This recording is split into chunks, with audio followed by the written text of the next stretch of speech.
Hello fellow Hearts of Blue and welcome to my channel, and also welcome to, well, an episode where I can show you that you don't really need that much time to have a painted force for skirmish type games, in this case Infinity, because this video is of course sponsored by Corvus Belli. Don't forget to check Corvus Belli's webpage in the description if you are interested in playing any of Corvus Belli's games or just want to paint their miniatures because they are absolutely amazing. So I'm going to show you how you can paint Infinity really quickly and really efficiently with SLAPCHOP. And for this video I decided to paint half of the Operation SANDTRAP box set, in this case JSA, because they are awesome. So let's get cracking.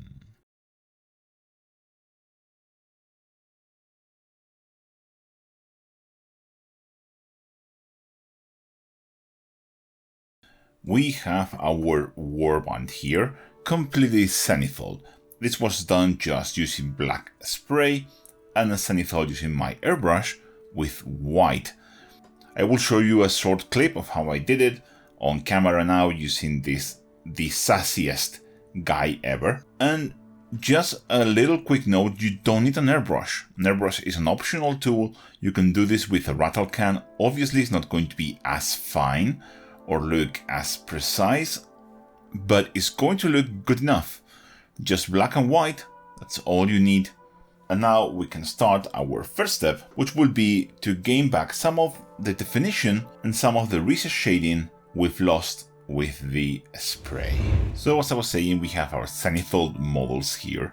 They look amazing and we could just apply our contrast type paints on top of this, but let's make it even better by regaining some of the deepest recesses, because the airbrush just picks out everything, and even though it looks good, we're going to make it look even better. The mix that I'm using is about 5 parts medium to 1 part speed paint. I think this is going to be just perfect, but until we start testing out, we don't really know, do we? So I'm going to go little by little. This is what we want. Don't worry about the loss of the pure white. We will deal with that a little bit later with some dry brushing. So I decided to change the ratio of my wash. You can see the difference here. This was the first model I did. It was 5 parts medium, 1 part paint, and I changed it to this one, which is 8 parts medium, 1 part paint. The difference is subtle, but I think for me this works better. It's time to do some dry brushing. That means that I get to shield one of my favorite products, the ARTIFY 5-piece dry brush set. This set is amazing, comes with 5 brushes, soap and some sponge.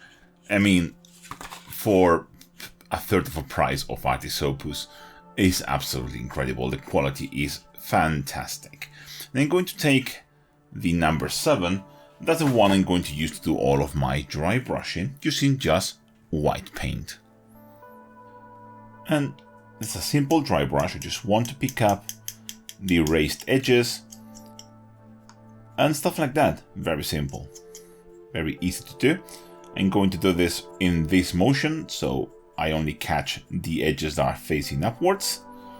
First define the general volumes, we then define the recesses, and now we are defining the raised edges and shapes. The dry brushing of the whole warband is done. It took me an additional 10 minutes, and look at this. We have all of the benefits of the Zehnithal. We have all of the volumetric, we have the recess shading, and we have the edge highlighting already there.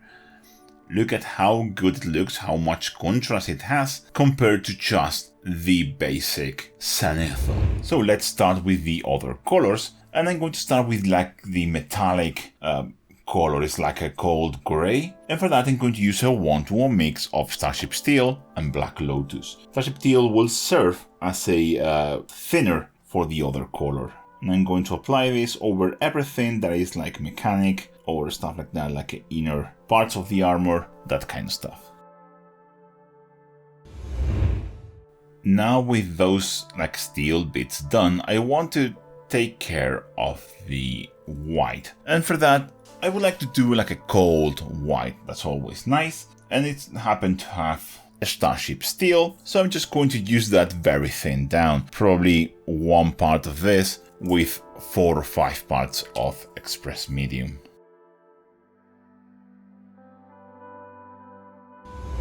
With that done, I'm going to move on to the red, and for that I think I'm going to go with my mix. It's 1 part Blood Angels red, 1 part Flesh Tears red, and in this case 2 parts medium. Remember being as careful as possible around all of the other details. The red is very tinting and you don't want it anywhere where you want any other colors, like that. But look at how good it looks with just 1 layer. All of the work we did before, it's now paying off. With the red now, I'm going to do the black cloth, and for this I'm just going to use thin down Black Templar. And this case is 2 parts Black Templar, 1 part Express Medium.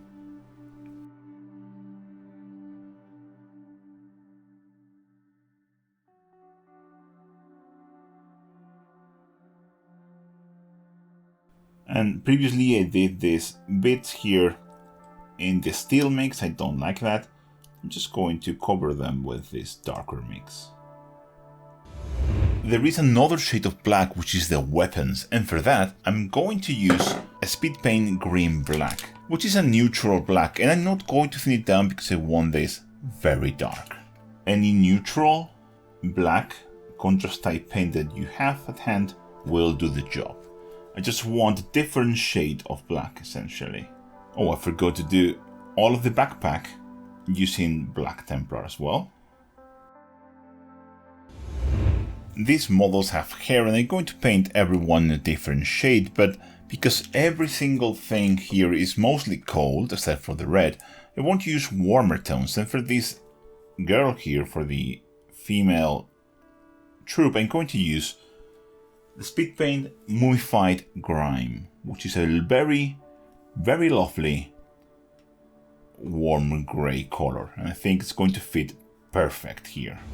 And this model is mostly done and looks quite good, but I want to do some extra details, and for this we need to clean up a little bit, and I'm going to just take some white paint. I very much like Corax white, but you can use any well-covering white paint. And what I'm going to do is go and pick up any belt buckle, the guard and the pommel of the sword.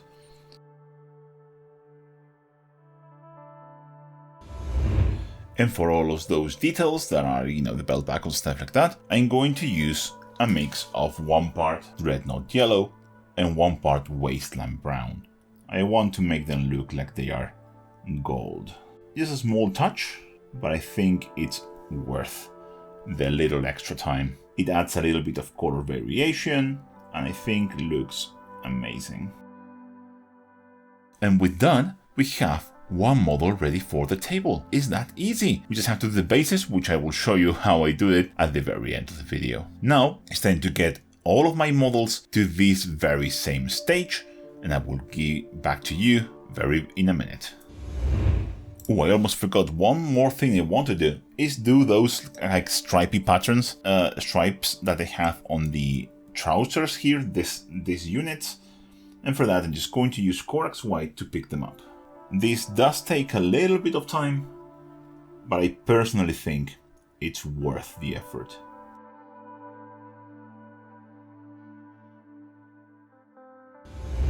And once we have that pattern picked up, I'm going to shade it, and for this I'm going to use Gravelord Grey from Speed Paints, mixed down with Express Medium, which again is my medium of choice, because it has a lovely warm tone, as you can see here, and it's going to contrast amazingly well with the cold hues that we have on the model overall.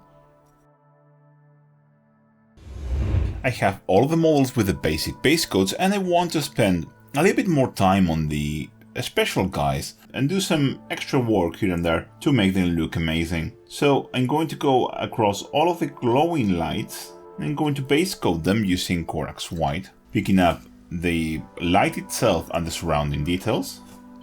And also picking up all of the eyes with white, just like that, just a drop of white into the very small eyes these minis have. They are absolutely tiny.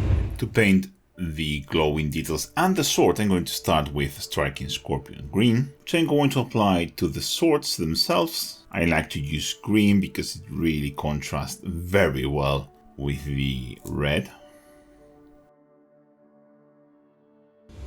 I want to put a little bit more work on the swords because they are so cool. So I'm going to take Warp Lightning and I'm going to apply it and feather it out to create an NMM pattern. Going to start with applying the Warp Lightning to the flat side of the katana, then apply, clean, and feather out. There you go. Very simple effect, but super cool. And with that,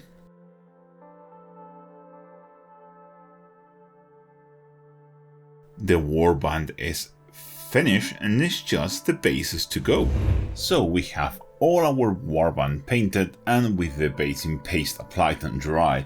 This is the one I used. This is Vallejo Earth Texture, Dark Earth. I think this spot has changed since I bought it, but if you look for the 26218 Dark Earth, you should be able to find it. I'm going to show you how you can make a super easy and quick desert basing. First thing I'm going to do is do a quick overbrush. This is not a dry brush, you can see that the paint is wet.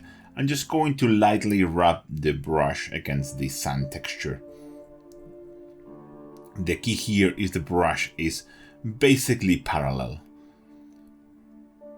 That way we get a super fast result. This works way faster than dry brushing, just because we have so much more paint. And when the paint starts to run out, we can rub it more aggressively. And with the done, it's time to apply the color.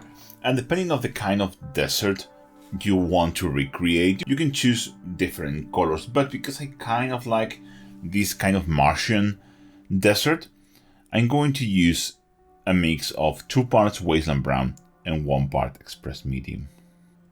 If you want to use pigments after this, feel free to do so. But for these models in particular, and just to preserve the simplicity of these kind of videos, this is where I'm going to stop. And you can see this is more than enough. I love Dark Earth by Vallejo. I think is one of the best basing pastes out there. One that is extremely versatile. There you go. That's it.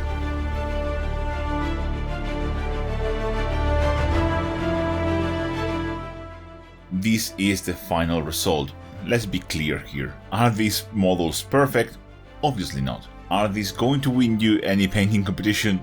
Of course not. But that's not what we wanted to achieve here. The idea just was to get a set of miniatures painted and ready for the table in less than a day. And it just took me about 6.5 hours, including the basing. And that is a comfortable afternoon painting your models. There is no excuses for you to have a painted force to play any game, but especially a game that is as approachable as Infinity with its low model count. Thank you very much for watching in what I hope is the last video with this setup, and hopefully I will find you in the next video in the new studio. So thank you very much for watching. Thank you to all of my lovely patrons that helped me out in this transition from the old to the new studio. And if you want to help me out, check the link in the description to my Patreon, where you will be able to join an amazing community and get some extra painting videos. As I said, thank you very much for watching and I'll catch you in the next one. Bye.